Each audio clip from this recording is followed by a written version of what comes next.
Hello, and welcome back to another video. Before starting, to all my new viewers from my previous video about the Chiltern Parliamentary bus service, welcome. It has been so awesome to see the growth that my channel accumulated from just that one video, so much so that I've almost reached 1,000 subscribers. I thank everyone for your support. It has really motivated me to continue making these videos and putting this content out for you all. So if you do enjoy this video, as always, be sure to like, subscribe and share this video, because this greatly helps me out and I really do appreciate every one of you subscribing. On the 4th of November 2023, I went and did the Thames branch's Day Ranger with my friends Lawrence and Toby.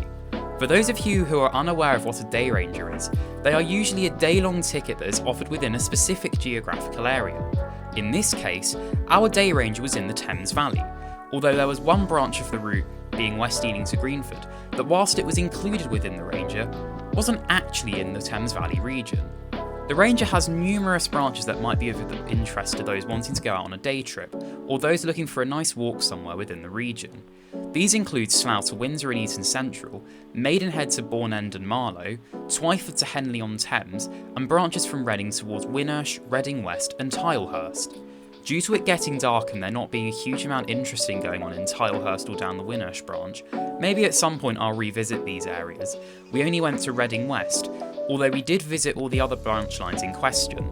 In this video, I will be explaining the history of the lines, the frequencies at which they operate, how useful they are, and if they are worth visiting if one were to buy the Day Ranger. It's safe to say that I really enjoyed the Day Ranger, as did Toby and Lawrence, and I imagine most of you, if you were to use it, would as well. Anyway, on with the video.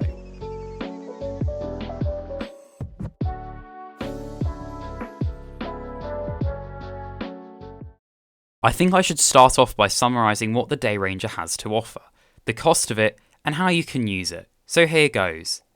The Day Ranger can be used for one day only, but is on offer all week. However, on Monday to Friday, the Ranger is only valid after 9:30 and cannot be used from London Paddington between 4 PM and 7:15 PM on these selected GWR services. But there aren't these limitations on Saturdays, Sundays, or public holidays, so makes for some weekend or bank holiday fun, that's for sure. The branches are operated by Class 165s, although I'll get on to rolling stock later on in the video as there have been plenty of things thrown up in the air about what rolling stock could be used on each branch. The Day Ranger costs £12.50 for a standard child fare and £25 for a standard adult fare, although with various different types of rail cars the prices can be cheaper. After a long journey from Paddington consisting of a delayed rail replacement from North Acton to Greenford and a slow crawl along the A40, we arrived at Greenford where we reviewed the first branch offered on the Ranger, being the 2-mile long Greenford to West Ealing line. Despite the depressing rail replacement experience, we did perk up as we got to experience the quirky lift that transports passengers to and from the platforms. The Greenford to West Ealing branch is rather peculiar London-wise, as it isn't electrified and runs every half an hour. It was initially opened in 1903 to connect with the New North Main Line to transport passengers to and from the Royal Agricultural Show held in the Twyford Abbey estate near Park Royal. Strangely enough, the service ran as a circular route initially from Paddington to Paddington, heading up the New North Main Line to just before Greenford, before taking the branch to West Ealing and following the Great Western Main Line into London Paddington. A regular service commenced on the 2nd of May 1904, and the service started running through to Greenford in October of 1904. The branch features some of the least used stations in the Greater London area, with Drayton Green, South Greenford and Castle Bar Park all regularly featuring within the top 10, with Drayton Green taking the title as the least used as per 2022-23 statistics, beating Sudbury and Harrow Road to the title. Up until January 2017, the branches had services continue into London Paddington, although as part of the Elizabeth Line project, in order to run more services on the slow lines to and from Heathrow and Reading, the service was shortened to run between West Ealing and Greenford only, excluding a few journeys running to and from London Paddington at the end of the day and Greenford at the beginning of the day. The Elizabeth Line hasn't particularly helped the branch's low passenger numbers, especially when you consider that Drayton Green is just up the road from West Ealing and punters are able to catch a far more frequent service from West Ealing to reach central London. The line isn't dead by any means though.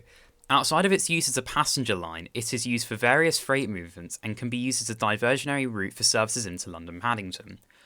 Such examples of where this has been useful include Virgin Trains in 2008 diverting Birmingham blockade services into London Euston via Coventry, Banbury, High Wycombe, Greenford, Ealing Broadway and Willesden, and can also be used to divert Chiltern Railway services into London Paddington if the route through Sudbury is shut. The line regularly receives suggestions on how to improve it by train enthusiasts, and I suppose it being double track makes it slightly easier to meddle with the line. However, all stations on the branch, excluding West Ealing and Greenford, are 2 carriages long, and any extensions to the platforms to accommodate any Central Line or Elizabeth Line or whatever extensions could cause Drayton Green Station to close, because it has cords to the Great Western Main Line and a bridge situated right by the station. So it is unfeasible to extend the platforms there. The 1100 departure from Greenford on Unit 165123 was quite busy compared to other times I've used the service, no doubt due to the Central Line disruption and the Greenford folk using it to connect to the Elizabeth Line at West Ealing as a result, although the service didn't pick up many passengers from South Greenford, Castle Bar Park or Drayton Green. The next branch line on the day ranger we used was the Slough to Windsor line, a 2-mile branch operating between Slough and Windsor in Eton Central. The service we boarded was the 1150 departure from Slough, which was operated using Class 165 unit 165124.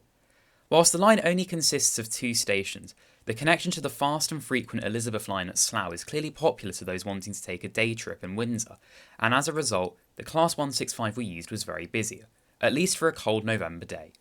No doubt the service is even more popular in the summer months when the weather is nicer and leisure traffic perks up in Windsor. The line was initially opened on the 8th of October 1849, and those who ride the line will notice that it operates right by Eton College, and despite fierce opposition from them during the construction of the railway, the opening still took place and the line is still running today. The line is single track, however when it was opened in 1849, the line was opened using broad gauge tracks, but was then converted to dual gauge in 1862.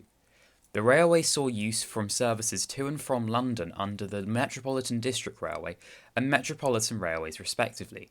However, most notably the line was used for royal excursions using the Slough Junction Western Cord for members of the royal family to travel to and from central London. However, the cord saw little to no use outside of this, and so in 1964 the line was closed and the tracks were eventually lifted. In 1929, an intermediate halt in the Berkshire suburb of Chalvey was built. However, it was closed soon after its opening, although I don't think it would be a bad idea to bring it back in some form, especially when you see how residential the area is. Although it could be argued that Chalvey is situated very closely to Slough, and so punters are able to lug it to Slough instead to board trains. There have been some suggestions on how to improve the Windsor to Slough branch, although most have been unrealistic, such as the Windsor Link Railway, proposing the reintroduction of the Royal Curve at Slough and a connection established between the 2 Windsor stations, so through services can run between Slough and Staines. However, not much has come of this, so it's safe to say it's firmly within the crayon books. After another Elizabeth Line train from Slough to Maidenhead, we boarded the 3rd Class 165 of the day, on the 3rd branch we reviewed, being Unit 165122. The line between Maidenhead and Marlow and Bourne End has been nicknamed the Marlow Donkey, and there's actually a pub nearby the station that is named the Marlow Donkey. I have no idea how that name came about, but it's an awesome name nonetheless. The service stops at Furze Platt, Cookham, Bourne End and Marlow, and at Bourne End the service has to reverse, which prevents the service from operating with longer rolling stock like Class 166s.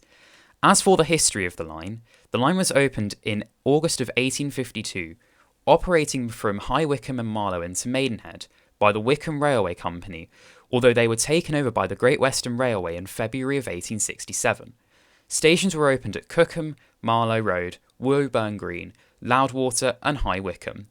However, it wasn't until 1873 when there was a discussion amongst the businessmen of Great Marlow who discussed the opening of a Great Marlow station, which has now been renamed to just Marlow. The 2 3/4 mile long branch opened in June of 1873, and in 1874 Marlow Road was renamed Bourne End to prevent any confusion. In 1937, there was another station added on the outskirts of Maidenhead and Furze Platt. The High Wycombe to Bourne End section of the branch, I'm sure you can all probably tell, was a victim of the Beaching Acts back in the 1960s, where the line was closed to freight traffic in July of 1966 and passenger traffic in May of 1970. However, it wasn't entirely Beaching's fault for the demise of the section though, as in 1906, the Great Western and Great Central Joint Railway, which provided direct connections from High Wycombe via Gerrard's Cross into London Paddington and the then new London Marylebone, provided faster journey times between High Wycombe and London, which decreased the number of people travelling via Maidenhead. There have been plenty of suggestions on how to improve the railway line, like with the Slough to Windsor line, which includes this becoming part of the Windsor Link Railway, although there have been explorations by Buckinghamshire County Council to reinstate the High Wycombe link from Bourne End, although these proposals were rejected by the Planning Incorporate in 2009. There have also been suggestions to convert the route into light rail, running between High Wycombe and Maidenhead. However, I think this is extremely unlikely, and I prefer it if the route stayed heavy rail. Personally, I quite like the idea of reopening the High Wycombe link, as this, once East-West Rail is up and running, could allow for a Milton Keynes to Aylesbury, High Wycombe and Maidenhead service, which would vastly improve orbital connections just outside of London. Before discussing the Henley branch, I feel it is worth mentioning how picturesque many of the towns we passed through actually were. To get between Marlow and Henley-on-Thames, we took the bus and alighted in Henley town centre, and we were able to take in the local area and how picturesque it was. Henley is home to the regatta, and the Times and the Telegraph listed it as one of the best places to live in the English countryside. This is one of the benefits of using the Day Ranger, as you really get to immerse yourself in the beautiful Thames Valley countryside, and are able to explore quaint towns and villages not too far outside the Big Smoke in London. The next branch we reviewed was the Henley-on-Thames to Twyford line. We caught the 2:30 departure from Henley-on-Thames on unit 165127, and the train was relatively quiet, like with the Marlow service that we boarded on the way up there. The Henley to Twyford line served Shiplake and Wargrave, and was opened by the Great Western Railway in 1839, with stations opened at Henley and Twyford. It wasn't until 1857 that a new station at Shiplake was opened, although 44 years later in 1891, the station buildings burned down. Due to how popular Henley was becoming with all the leisure traffic for the regatta and the like in the 19th century, a passing loop was added in Shiplake to allow another unit to operate the branch. However, it was subsequently removed many years later in 1968. The platforms at Henley were also extended in the late 19th century to cope with the increasing demands to travel to and from Henley, which is advantageous when it comes to something I will bring up later on. In 1900, the final station to be opened on the line was Wargrave. The line operates with a half-hourly frequency, which I think could be relatively justified during the week. However, I don't really know much about the line and I don't regularly use it, although there isn't really any way to increase the frequency of the line without the reintroduction of passing loops, as the line is single track. The final branch on the Day Ranger that we reviewed was the line down to Reading West.